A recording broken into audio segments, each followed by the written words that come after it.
Okay. Final Wednesday for the month of February. Welcome back, everyone, to Falls Count Anywhere here on the Rhode Island Broadcasting Network. Erik Dunn back again from the Attleboro Public Library in Attleboro, Massachusetts, as we make the transition, well, not in the March yet, because it's a leap year, so March officially begins on Friday. But, however, with the 29th being tomorrow, celebrating a leap year, we got some questions that we got some answers to. And it was a great weekend for WWE with the Elimination Chamber. And I'm going to break down the results as well as my predictions, what I got right and wrong. And I was actually surprised at how well I did, even though I'm more of a face guy versus a heel. But I can see the writing on the wall for some matches. I'll break down some of them and explain to you what I thought of them. What's confirmed for WrestleMania because of Elimination Chamber. Some things have been confirmed for it, and we're ready to go for it. And then just the results from Raw this past Monday night to break it all down for you in the aftermath and what is to be expected for SmackDown this Friday as we make the turn into March. But before I do that and go any further, Falls Count Anywhere live every Wednesday at 5 right here on Facebook, X, YouTube, and Twitch, as well as on Kick as well, if you can find us over there. Buy us a coffee at Rhode Island Broadcasting is how you can support the show. Follow us on our YouTube and our Facebook channels, as well as our Instagram as well. And then after this program is live, it goes on Amazon, Google, Spotify, TuneIn podcasts, and Podbean podcasts. So definitely keep your eyes peeled to find me where else you guys can go, and just keep on clicking that button, liking and sharing it, and getting that word out. So this broadcast of Falls Count Anywhere is the exclusive property of Erik Dunn Productions, Ron Rigo, and Rhode Island Broadcasting for the use to our audience. And any publication, reuse, or redistribution by anyone, it is not prohibited, and it's given the express consent from Erik Dunn, Ron Rigo, and Rhode Island Broadcasting, and is greatly appreciated. And big shout out to the man behind the scenes, the creator of RIB, Ron Rigo, for creating the backdrop a little bit. Well, not the backdrop of where I am, but the back setting of this little screen here and the creation. He's trying to put some pieces in to help advertise and get the word out. So much appreciated there, Big Ron. Yes, layout. Yep. So I appreciate it, Big Ron. So last week, I kind of actually, yeah. So at the end of last week's broadcast, in non-wrestling news, I gave an update about the Patriots and Matthew Slater announcing his retirement after a 16-year career.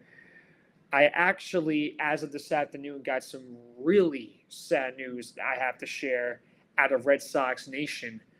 You guys are aware that a year ago we lost legendary knuckleballer Tim Wakefield, one of the greatest Red Sox pitchers of all time to me.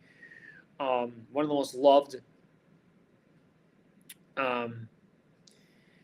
We actually found, and news got out this afternoon, that the wife of Tim Wakefield, Stacy Wakefield, has unfortunately passed away.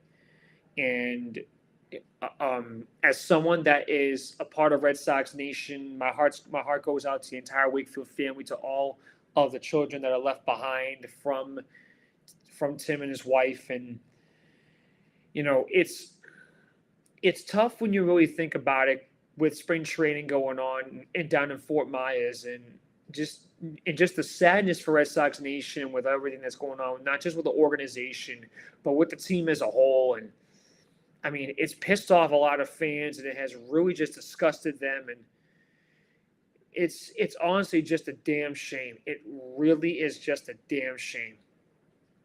And, you know, it's really sad for me to have to see news about this over and over again with Wakefield and I guarantee you that Wakefield's going to be honored properly for the 2024 season. I guarantee maybe something will be done regarding Tim Wakefield, maybe during opening day, maybe at least for the for the home opener.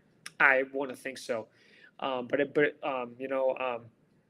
As we get closer, because I want to let you guys know this too. I know all I do on this show is WWE, but I'm a Boston guy with the Red Sox, Celtics, Bruins, and Patriots. Problem is Bruins me a little bit too, because I've also got a little bit of some Rhode Island blood inside of me as well. So I can give like some mini updates here and there, but even though this is strictly WWE, I still carry over a couple things from my show I'm Done with Sports over with 990wbob.com that I bring over here at times too. So yeah, I just wanted to break that down for you guys and just give you that update regarding Tim Wakefield's wife and his family. And it's really just a heartbreaking, saddening news. And I know it's hard for everybody over at Nesson, over at WEI that has been broadcasting this team for years and years and years and decades and decades. It's really just a sad day for the city of Boston, for Red Sox Nation, and for fans like myself. But trust me, Tim Wakefield left us a lot of great moments, and he left us memories that we're going to remember for the rest of our lives as a member of Red Sox Nation. And yeah, we're going to honor him this season, and you can bet your ass on that. We're going to honor Tim Wakefield, and I know they will.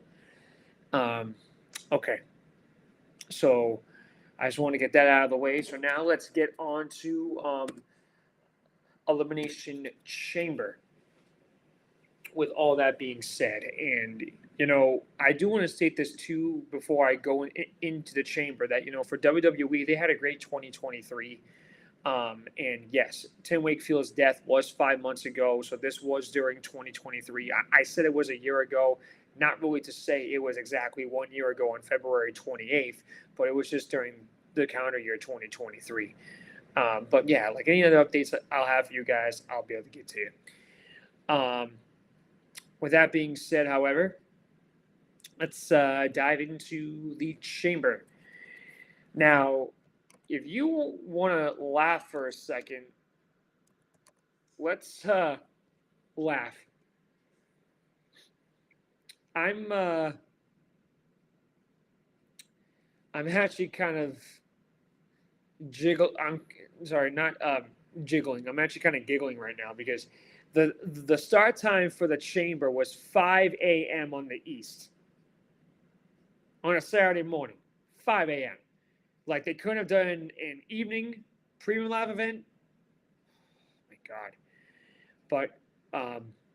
But the biggest thing about Elimination Chamber, yes, I know it's in Australia, stupid. I know it was in Perth. I get it.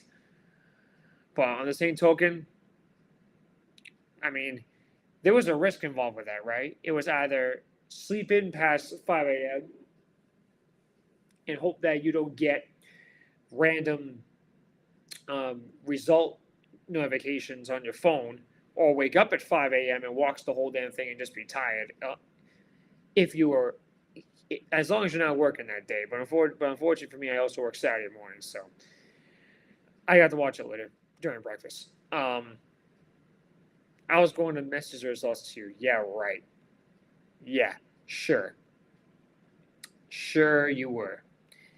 And also for those that are wondering where these comments come from like Twitch and behind the scenes here, when you see the RIB logo, that's Rodrigo behind the scenes. Kind of messed with me a little bit. So, so it's kind of good for him to try to get involved with the show. And it's good for him to get the show involved in a sense with him being involved from behind the scenes with his bantering and all the hoopla. Hoopla! SpongeBob reference. Anyway, so let's get in with the results of the matches that mattered for me. So the women's Elimination Chamber match to determine who's the number one contender for the Women's World Heavyweight Championship at WrestleMania. And Becky Lynch put on one hell of a great show. And some people that really impressed me in this, Tiffany Stratton, the NXT call-up, was very impressive in this match. And I'm not just saying that to give you smoke and mirrors. Like, I'm serious. Stratton, to me, is going to be a future women's champion in WWE, especially up in the main roster right now.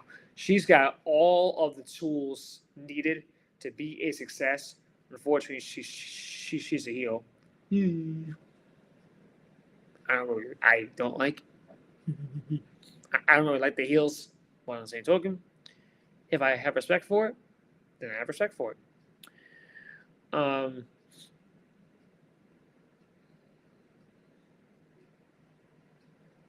But the biggest thing I will say regarding all of this with it is that for Tiffany Stratton, the big concern with her is when she's going to get the opportunity. But on this night, it was the man Becky Lynch that went the distance, and she did it.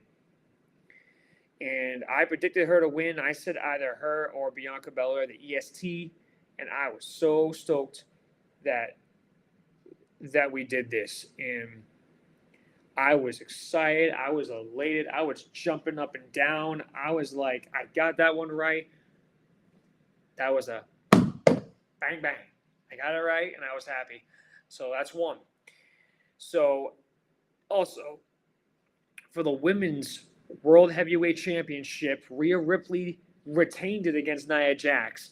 I got that one right. So it's going to be Becky and Rhea for the first time in almost 4 years for the Women's World Heavyweight Championship at WrestleMania. So I got that one right as well.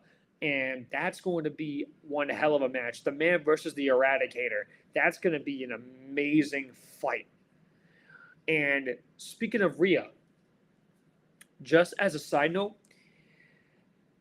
has any of you been following Charlotte Flair's ACL recovery? I know that she takes after her father, Nature Boy, Ric Flair, but holy crap, she looks great. And she's like, what, not even a month and a half out of surgery? She might be defying the odds and coming back faster than most people think. Because normally with an ACL tear, you're gone 6 to 9 months. She's not even 7 to 8 weeks in to her rehab recovery, and she's looking phenomenal right now. So she could potentially be back by Money in the Bank. Who knows? But she's moving quick. So I was 2 for 2. And then WWE Tag Team titles, I picked Judgment Day in this one because I wasn't going to be surprised. I really thought that maybe there would be a chance Pete Dunne could try to take that away. But on the same token, WrestleMania is going to be very interesting for Judgment Day. So I got that one right. And then we move on to the men's Elimination Chamber match. And even though I had a favorite that I wanted to see win, the one that I picked to win under Wouldn't Be Surprised was the Scottish Warrior, Drew McIntyre. So I went a perfect 4 for 4 for that premium live event. Drew McIntyre will face Seth Rollins again for the World Heavyweight Championship, this time at WrestleMania. Could we potentially see Drew finally win a world championship in front of freaking people? Let's keep that in mind. He hasn't won in front of people yet.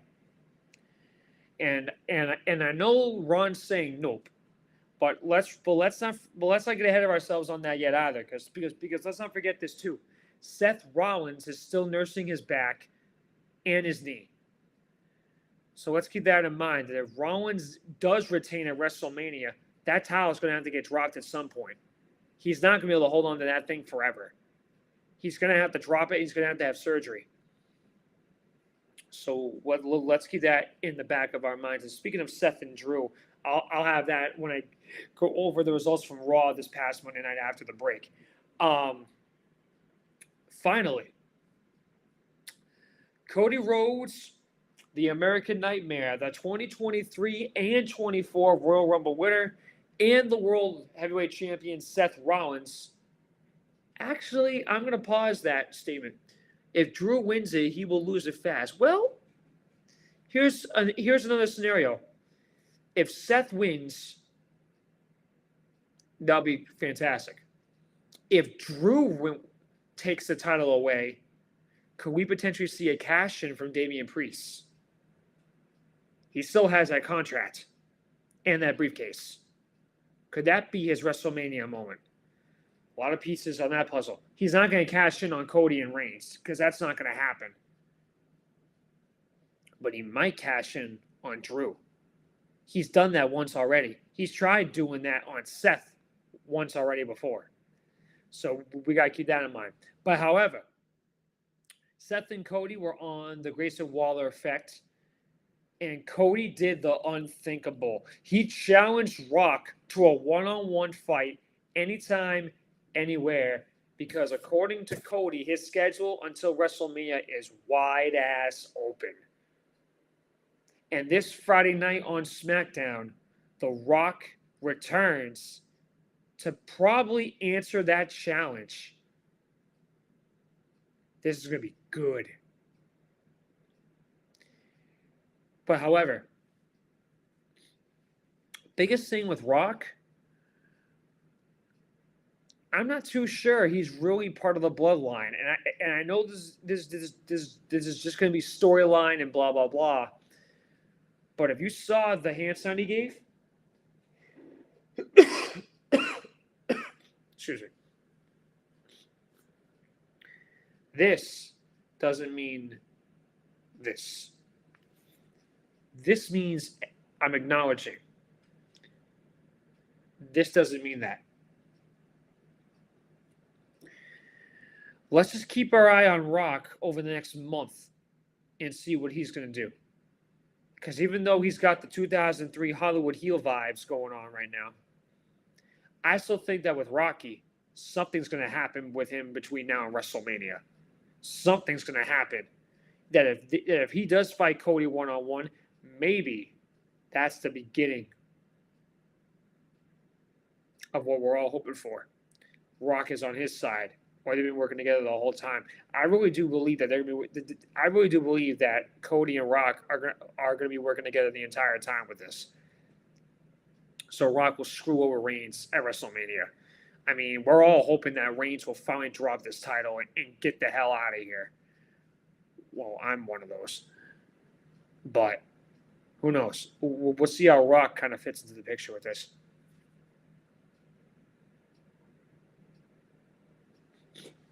So that's the update on Elimination Chamber, and those are the results. With that being said, we need to take our break here. When we come back, WrestleMania 40. I got some updates for you from the results of the Chamber, as well as the Raw results, and we're going to break it all down and explain it all to you after a word from our Rhode Island broadcasting station. You're watching False Count Anywhere here on the Rhode Island Broadcasting Network. Erik Dunn here from Attleboro, Mass., and I will be right back.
Welcome back, everyone.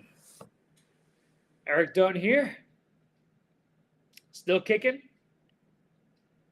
Kicking out. Get it? Anyway. So, I'll be honest with you. Elimination Chamber was a great event. And basically the only problems right now that lie is who's going to challenge for the United States title and who will face Gunther for the Intercontinental title at WrestleMania. Those are the only two titles, singles titles. I want to correct myself on that. That are still looking to be solved for WrestleMania. The biggest thing for WWE is that with everything they've got going on, the pieces have to still be there. And the hardest thing that I'm looking at with this is simply for WWE, we are watching what could be a very special year for this company. And, you know, WrestleMania 40 is going to be a phenomenal show. It's already looking up to be. And as I mentioned to you earlier, 4 matches have already been confirmed for WrestleMania because of the Elimination Chamber. 2 of those have already been determined, I believe. Yep, 2 of them, yep. And I'm going to explain that in just 1 second. I'm just going to get that up for you, and here it is. So here's my explanation for you on that. So we already know Cody and Reigns. We already know that. Cody and Roman, that's not going anywhere. Io Sky, Bayley, that's not changing. But Rhea and Becky, here is this for you. So this should be a legendary championship fight because the man has had her eye on this for a very long time. And when I say very long time, this is what I'm talking about regarding Rhea Ripley and Becky Lynch. So for Becky, here's the biggest thing. It's been 2 years since she has been champion. So for her, this is the opportunity that she needs to not only survive but thrive. And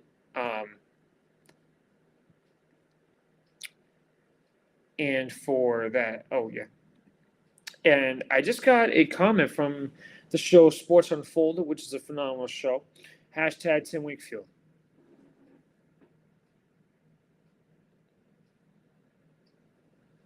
Hats off to you guys for that. Thank you.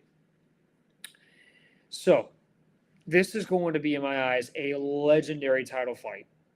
Absolutely. Becky Lynch has had her eye on the title holder for some time, and now she finally has a chance to face her one-on-one. She's looking to capture her first singles title in nearly 2 years. But the man will have to go through Rhea Ripley, who's looked unstoppable since winning it from the Queen Charlotte Flair at last year's WrestleMania in Hollywood. Who will win this epic bout for the right to be Women's World Heavyweight Champion? And finally, the other one confirmed. Drew and Seth. Disguised Warrior. He will finally get his chance to win a world title in front of the masses as he faces Seth Rollins in another rematch, this time at WrestleMania.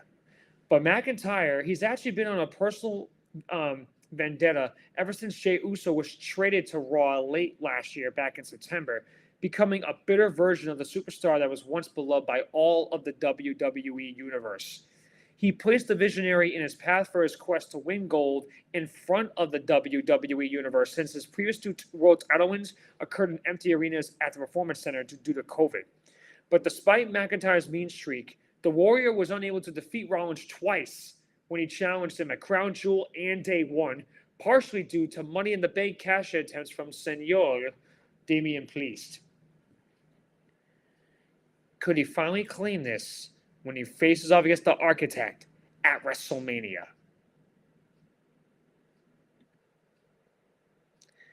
Could he do it? Could he do it?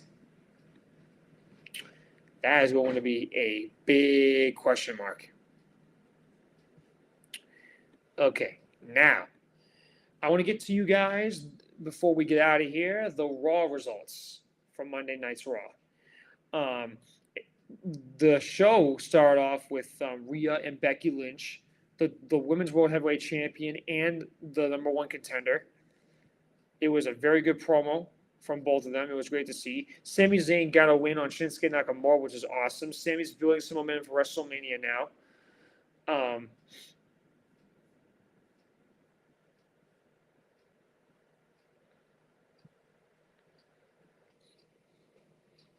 And basically, after Shinsuke defeated Sami 2 weeks ago, thanks to interference from McIntyre, Sami took a huge step on that. Challenges were already lined up for Gunther for the Intercontinental title, which is very interesting. But however, if I had to put my money down on who I will want, I would love for it to be Jay or Sami. Have them get one more shot at it. Chad Gable, I can put him in there, but not Dominic Mysterio. Keep the freaking Judgment Day out of there. I don't care if you go and do a fatal 5-way. I don't care. But don't put the Judgment Day with any more power than they already have. Like, it's just ridiculous. Don't do it. Oh, before I go any further, there was a comment that I missed. Class act is Wakefield. Amen to that. And then moving on down the line here. So Seth actually tried to convince Drew to team up with him to take out the Bloodline. And Drew's playing the "oh, what was me" hypocrite game all over again.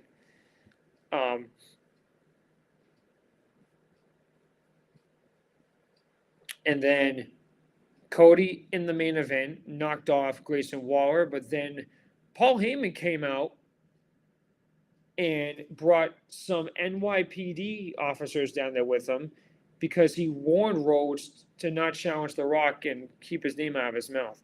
But then Rhodes proclaimed, "The Bloodline is not hunting me. I'm hunting the Bloodline."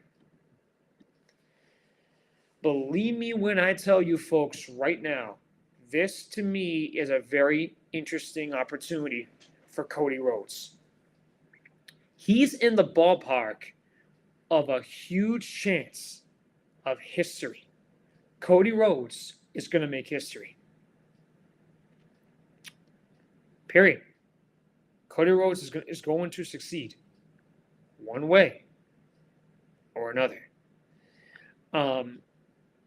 So that's everything about the Chamber, WrestleMania update, and the Raw results. Next week's show, we go into March. March 6th is going to be the date. And we're going to have the SmackDown results from this Friday night and the Raw results for next Monday night. Break it all down for you there. Any more updates regarding WrestleMania, I'll have for you too. Hard to believe, guys. As of right now, we're 38 days away. We're 38 days away from arguably the biggest WrestleMania of all time. And we're just on a wild ride right now. A great ride. I also want to tell you guys as well that I'm Done with Sports is live every Wednesday night at 6 on 990wbob.com. Well, I pre-record on Mondays and it goes live on Wednesday from there. But it gets powered up on Thursday mornings. Don't be afraid to go on there, find me on there, and see what I'm talking about and what's going on. I also want to tell you this too as I close and wrap up. I mostly do WWE. Well, no, I mean, this show really is all WWE. But I'm a Boston sports guy first, too. So, if there's anything that I want you guys to hear from like Red Sox, Celtics, Bruins, Patriots, or Providence Bruins, I'm going to give it to you. Because something that I do is I give to all areas, I give a touch up on areas that I think could use some dusting off of the dust that needs to be off. And, I kind of do some things that way. But believe me when I tell you, we're on a great ride for WWE.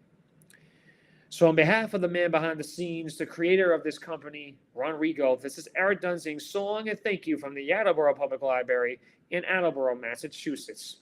This has been a presentation of Falls Count Anywhere here on the Rhode Island Broadcasting Network. I'll see you guys in March. WrestleMania is coming. We're down to 1 month away. Thank you all so much again for watching and listening.